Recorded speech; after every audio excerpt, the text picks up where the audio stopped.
किसान भाई नमस्कार, सुप्रभात एवं जय श्री राम। तो किसान भाई मैं हूं DC weather report Deepesh Chavda.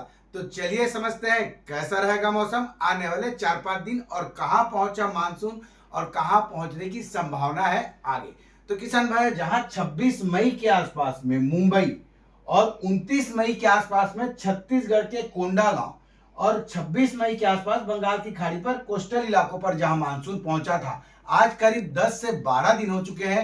Monsoon ने कोई किसी प्रकार की प्रगति नहीं की है और जहां पर मानसून 26 मई के आसपास ठहरा हुआ था, छत्तीसगढ़ में जहां 29 मई के आसपास पहुंचा था, उसके बाद में उसकी कोई भी प्रगति नहीं देखी गई, क्योंकि बंगाल की खाड़ी और अरब सागर कहीं भी कोई मजबूत वेदर सिस्टम नहीं बना है। लेकिन अब बंगाल की खाड़ी लग रहा है कि अब कुछ बड़ा करने वाला है। मतलब यदि सूर्यदेव अपनी तपिश को कम नहीं करेंगे तो बंगाल की खाड़ी कुछ बड़ा कदम उठाने के लिए तैयार हो रहा है, क्योंकि अनुमान के हिसाब से मौसम विभाग की मिली जानकारी के अनुसार 13 जून के आसपास में बंगाल की खाड़ी पर इस जगह पर एक कोई साइक्लोनिक सिस्टम बनेगा यहाँ पर, और ये मानसून को तेजी के साथ में पीछे से धक्का मारता हुए आगे बढ़ाएगा और उड़ीसा, छत्तीसगढ़, मध्य प्रदेश, उत्तर प्रदेश इन जगहों से ये आगे बढ़ेगा और छत्तीसगढ़ पर जबरदस्त बारिश देगा, ऐसी उम्मीद पूरी लग रही है। करीब ये यहाँ 13 जून के आसपास बनेगा सिस्टम, तो अपने छत्तीसगढ़ पहुंचते पहुंचते करीब 15 से 16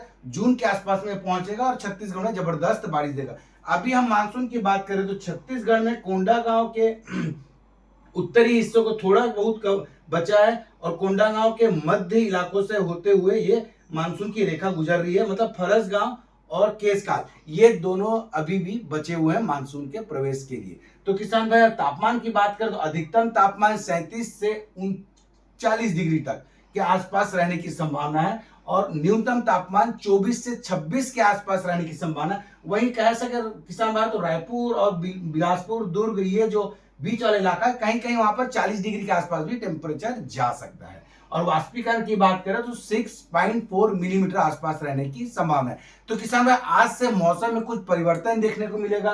बंगाल की खाड़ी से नमी युक्त हवाएं सेंट्रल भारत थोड़ी थोड़ी से पहुंच रही है, जिसके कारण आपको शाम के समय में हल्की बदली दिखेगी और ऐसा लगेगा कि बारिश जबरदस्त होगी, लेकिन हल्की बारिश होते हुए आंधी तूफान के साथ में यह निकल जाएगा। लेकिन आज से बीजापुर, दंतेवाड़ा, बस्तर, सुकमा, कोंडागांव, नारायणपुर ये जो इलाका होगा, यहाँ से अब बारिश की गतिविधि धीरे धीरे बढ़ती हुई दिखेगी, क्योंकि यहाँ पर मानसून पहुंच चुका है और ये समुद्र के एकदम नजदीक है। तो यहाँ से नमी युक्त हवाएं जब बंगाल की खाड़ी से बस्तर संभाग में पहुंचेगी तो यहाँ पर जंगल, झाड़ी और पेड़ पौधे बहुत हैं, जिसके कारण ये नमी युक्त हवाएं रुकेगी और बादल का रूप लेगी और बारिश की गतिविधि देखी जाएगी। तो किसान भाइयों आज से बस्तर संभाग में बारिश की गतिविधि देखी जाएगी और सेंट्रल में कहीं कहीं हल्की से मध्यम बारिश शाम के समय देखी जाएगी और 15 जून से करीब करीब छत्तीसगढ़ में मानसून की एंट्री की जाएगी। वैसे देखा जाए किसान भाइयों तो छत्तीसगढ़ में 15 से 17 के बीच में मानसून पहुंचता है, लेकिन